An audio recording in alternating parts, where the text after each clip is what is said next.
Assalamu alaikum bandiraɓe hettiyankoɓe yeɓiyankoɓe yaw Pindi TV bisimilla moni robindu jayndeli moɗon no dañirton ɗum subaka fofo ɗo e Pindi TV amin dañi weltare huccidde moɗon oɗo subaka altine no dañirton ɗum subaka fof kala ko jayndeli ɗi tongi min gaddana on ɗum e nder robindu jayndeli moɗon ɗum noon hande amin dañi weltare ko banimon debbo Aissata Ndiaye gonduɗon ne arti hande yiiti banum gorko Amadou Moussa to majjunoɗa hande namdoto ma majjinami ko Fouta e Kumbaru no waji ɓe mbiyata jeyina ha to Hammadi Hunari machallah kadi mbiɗa sikki aɗa andi ko nawno hen en jetti Allah no fewi noon sabu a dañi tokara noon tigui tokara bébé Aïcha ɗum noon ko salminde bandiraɓe hettiyankoɓe kala e kuuɓal wonɓe nder leydi Sénégal ha e caggal leydi sikki ala kadi ko weltanadema e weltanade Omar Ba e weltanade dendagal Pindi TV machallah darde mabɓe labtude nde ɓe mbaɗi ɗo e plateau revue des titres noon tigui hande on ji ko weltanade jarnude Omar Ba caggal de ganda o ari min gonde plateau oɗo o duusi mon e semaine ɓennuɗo ɗo o mi wino mon noon Amadou Moussa so ari ma arta noon holko saabi mbeɗa waɗannomo félicité ɗum noon Allah rokkimo bébé ko tan wiide yo Allah wurnu barkina kono noon onon fof ndendine saabu komi nawowo valise Amadou yoɓe ndendinde inchallah ɓenani noon tigui wadde en garete roɓindu jayndeli meɗen puɗɗoɗen e Le Quotidien tigui jayde quotidien Le Quotidien e oɗo subaka hande Aissatou Ndiaye ari koko yewti koye alhaali 94 milliards yomo ganduɗa Ousmane Sonko kañum tigui tumno biteɗo Mamour Diallo ɗum saabi noon jayde wi oɗo subaka hande kanko Sonko ene wayno tan ukkiti konngudi makko kala gonnoɗe e ɓerde makko fate banggue on ɗon fannu holitam noon wonde waɗi publié ko wiyete hono mémorandum manam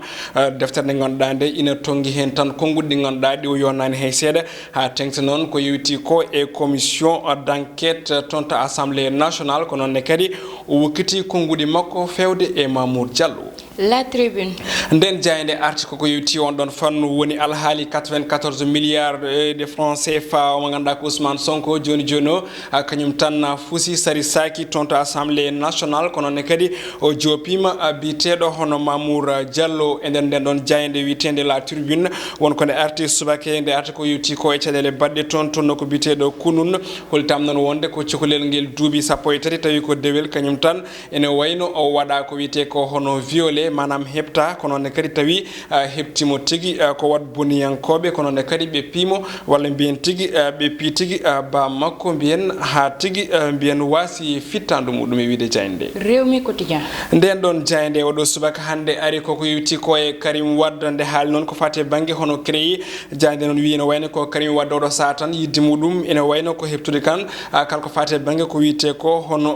ko wiyete révision des procès manam tan ko fate banggue tigui hono ñawore nde o ñawano ko yewti tumugol kopreje jayde noon wi ne wayno yidde makko oɗo saaha tan koyo ñawore nde watti e wiide nden ɗon jayde enquête nden jayde arti koko yewti ko e Karim Meïssa Wade jayde noon wi ene wayno ko gam tan o hebta ko fate banggue hono droit ji makko woni foddeji makko eko yewti e fannuji ɗo e nder leydi Sénégal ɗum saabi noon kanko ɓiɗɗo Abdoulaye Wade o yidde makko tan e oɗo saaha koyo ñawore tigui watte ɗum saabi noon jayde wi kanko Karim Wade omo yaɓɓi ɗo yaɓɓuno Vox Populi jayde Vox Populi ari koye konngudi baɗi noon kono tan ɗi jogi koye konngudi Farba Senghor gonnoɗo tergal e landa parti démocratique sénégalais nde wi noon walla mbiyen kanko Farba Senghor holiti wonde ko so tawi Macky Sall en wayno waɗi tabbal walla mbiyen waɗi jaɓɓal tigui gam joni o yafade omo ganduɗa o ko Karim Wade ko wiyete wadde ɗum amnistie holti noon wonde e wiide kanko mo ganduɗa o ko biteɗo hono Farba Senghor yo Macky Sall andu ene wayno gaynata tigui hono manda mum jayde Walfadjri nden jayde ari ko yewti ko e débat woni yewtere ina woodi wodata ko fate banggue 3e mandat omo ganduɗa ko Macky Sall omo ganduɗa ko biteɗo Sori Kaba joni o kañum tan waɗi jeygue ha lewti mbiyen huɓɓi ɗum fawi hen APR hakkillaji ina miijo ko yewti on ɗon fannu ɗum ko caggal tan nde o wi omo ganduɗa ko mawɗo leydi Macky Sall ene wayno o woni koye mandat muɗum battidiri ɗum ɗon noon addi tigui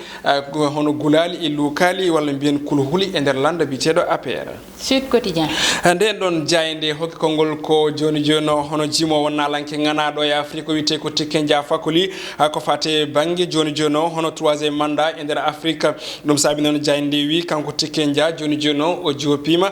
peɗeli mo ganduɗa ko Alpha Condé ko noonne kadi o rentini Macky Sall wondude IBK kam e ado.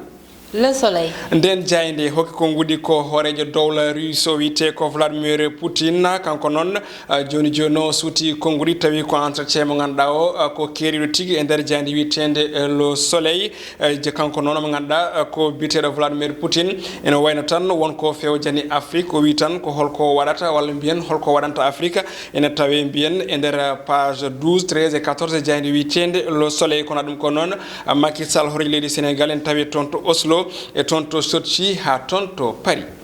Jayde Dakar Times. Dakar Times article ko yuti ko e kongudi walla mbiyen biyoje bonde mo ganduɗa ko cuddiɗo Cheikh Béthio Thioune e saaha kay maggal 2019 ɓennuɗo ɗo kanko Aïda Diallo noon jayde wi ɓoyata o fawe jungo. ɓoyata o fawe jungo ko ɗum noon uddata hande robindu jaydeji meɗen ɗum uddi hande robindu jaydeji min en gaddani sport noon tigui hande sport ala wadde noon Amadou paɗen ko toon to ganda woni to Fouta to Walel noon woni koye commune mo Hawre ɗum noon koye Kanel Jeeya toon noon paɗen tawoyen toon Kadia Siley Ndiaye woni femme au développement mais woppanma tan garana en hen tigi no mbiɗa ni Aissata Walel ko wuro tawatengo e nder département de Kanel woni falde Kanel kono ne kadi no mbiya ni commune mo Hawre kono tan ko wuro joñigo ko wiyete ko wuro wango isolé no feewi e ko fate banggue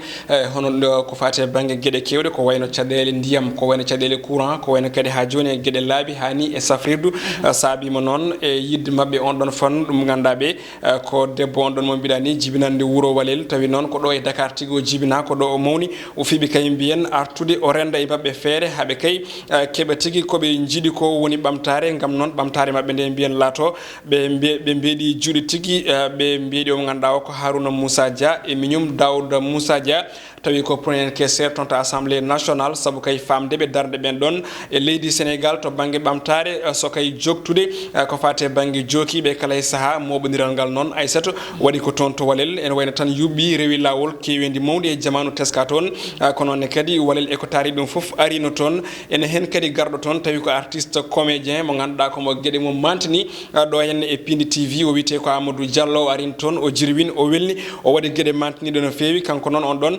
komo ganduɗa ko Amadou Diallo caggal nde o gayni prestation makko omo ganduɗa ko biteɗo ha joni walla mbiyen mo ganduɗa kam woni hono baban walla yuman golle ɗen ɗon onon programme tawi noon o wiyete ko Kadia Siley Ndiaye o suuti ko nguɗi e micro Mansour Sow. Kadia Siley Ndiaye no diyen moƴƴo Siley Ndiaye no diyen holma notimi notimi amin jinno andude oɗo regroupement e oɗo ndeɗo darde holko saabi ɗum saabi ɗum ko rewɓe commune o ils ont su très tôt que ɓe tardino parce que y avait pas beaucoup de communication développement alano yimɓeɓe ganda ko jahata joni on a su ça on s'est regroupé en GIE on s'est regroupé en mouvement très tôt derrière le premier questeur Daouda Dia pour fondude goto fedde pour wawde daranade commune o parce qu'on est beaucoup en retard niveau ji foof kala to memɗa e commune Hawre ene muusi joni noon ɓeydino musde ɗum noon ko école aji galano ɓurno musde ɗum yimɓeɓe ko ɗanninoɓe babiraɓe gonno toon adana te babiraɓe le régime gonno ɗo funtanno ɗumen ɓe ganda ɓe cuusa joni la nouvelle génération est venue min gummi min jaggotiri main dans la main et goto objectif pour vraiment wadde développer commune Hawre min mbaɗi fedde ɗum woni mouvement ɓamtare rewɓe émergent commune Hawre nde min mbaɗi fedde nde noon min mbi pourquoi pas département de Kanel région de Matam ala mo mbawɗa yiide gumminiɗo développement ko wona la famille Dia sa wi ɗum hakkille ma ara e Daouda Dia hakkille ma ara e Harouna Dia min gandi vraiment ils ont beaucoup fait e nder département de Kanel min jeeyi min mbaɗimo sollicité autant min guitti leader ni banggue min mbaɗimo sollicité en tant que femme de développement femme porteur de projet et il a su ça très tôt o jaaɓi yaade accompagne mude min la preuve en est que hande journée fo c'est lui qui a financé kanko waɗi foof vraiment pour hollude wonani commune makko mais ko ɗum tagiɓe kamɓe ummade ko yimɓeɓe ganduɗa ko développement tan ummini ɗumen eyi hakkunde men Daouda Dia ko addi ɗum ko somi wiɓile haala mi walanno mais briefing tan mo mbaɗami ko Kadia Siley yi Daouda yi famille Dia ko waɗata e région de Matam département de Kanel par ce que Kadia Siley woni debbo mo ganduɗa jibina ko Dakar mo wonno ko Dakar mais village natal ba mum ko Walel joni noon ƴetti pièce d'identité mum ƴetti foof ruttine Walel par ce que yi vraiment ko muusi ɗum e wuuro mum ene muusi ala courant ala ndiyam ala poste de santé y a rien ni l'éducation yeehi noon waɗi feere yiili un acteur de développement il s'est trouvé pour tumen jimi Daouda Dia parce que histoire kollami mbanmi cuɓimi tawmi ko c'est l'homme qu'il faut à la place qu'il faut ko jinmi ko je l'ai trouvé mbanmi démarche ha mbaddami makko woni au biais de mon kalannoɗo joguinoɗo porte-parole Djibi Seck jami vers makko c'est moi qui est parti vers Daouda Dia. noon tigi Amadou o suuti konngudi kanko Kadia Siley Ndiaye e ko jarnudemo tan caggal nde ganduɗa o darima ɗeɗo koyɗe